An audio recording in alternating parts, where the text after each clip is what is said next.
Very much the latter. The former.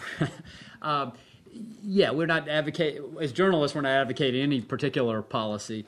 And it's not like we have some magical solution. I sometimes talked about the three-state solution, Israelis on the left, Palestinians on the right, and everybody else in Jerusalem who wants to be there and build a wall around that. But it's a more skillful and, I think, nuanced understanding of what's changed in the past decade that you would need to approach, not so much in terms of some of the fundamental stuff that you're putting on paper, but the way to reach both sides to get them back to a place where they say, okay, I am willing to go forward with this sort of negotiation. And you're going to need to find new incentives. And so while those same issues are all the same issues, you're going to have to find a border. You're going to have to find a way to share Jerusalem. You're going to have to find a way to deal with refugees.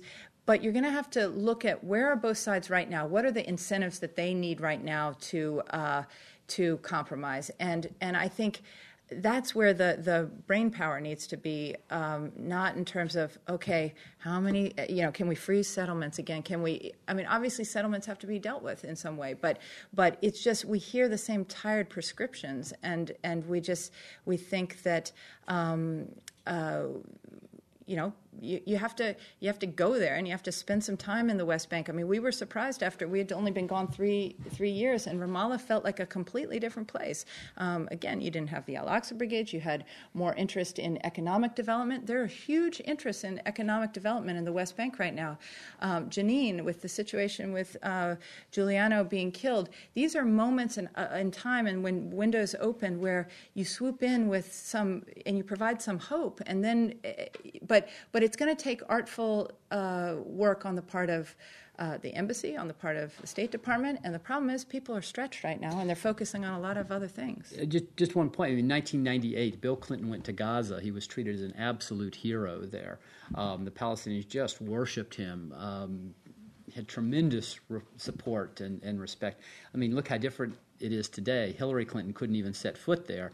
No U.S. diplomats have been going there since 2003 when a group of diplomats was ambushed and their security guards were killed. So, I mean, the U.S. hasn't had the sort of diplomatic presence in Gaza that it had regularly all through the 90s. And so it's and obviously Gaza is going to be the trickiest part of this, or certainly one of the trickiest parts of this whole equation. I mean, our diplomats can't go to Gaza. How can they know what it really feels like on the streets of Gaza right now when, it's been probably 5-6 years since anybody's since they've stepped foot there. That's a real problem, I think, in terms of understanding how to incentivize people. Well, thank you very much. As I said earlier, books are on sale and now available for purchase here, and they'll sign them if you request it. Thank you all. Thank you.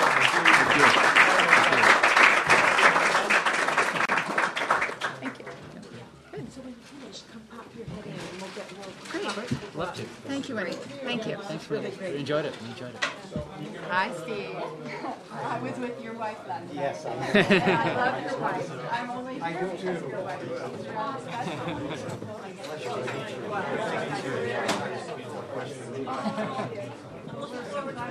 Oh, thank you for coming out here. Make a point about the tired solutions because I know about it because of what's there's a lot to say. Yes, Work on that. Okay, we don't have any.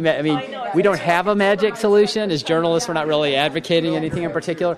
But it just, as we see how much things have evolved and changed, it's clear you've got to sort of be there, talking to people, find out, where might Hamas budge a little bit, or how could you bring them into a process, or not? I don't know. Maybe you can't.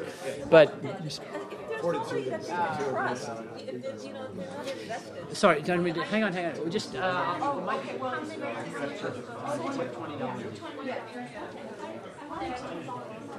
we're happy to sign them here or whatever.